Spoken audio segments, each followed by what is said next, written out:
بسم الله الرحمن الرحيم.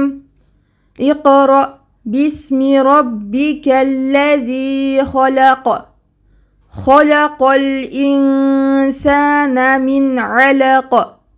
اقرأ وربك الأكرم الذي علم بالقلم علم الإنسان ما لم يعلم كلا إن الإنسان ليطغى أن رآه استغنى إن إلى ربك الرجعى أرأيت الذي ينهى عبدا إذا صلى أرأيت إن كان على الهدى أو أمر بالتقوى أرأيت إن كذب وتولى ألم يعلم بأن الله يرى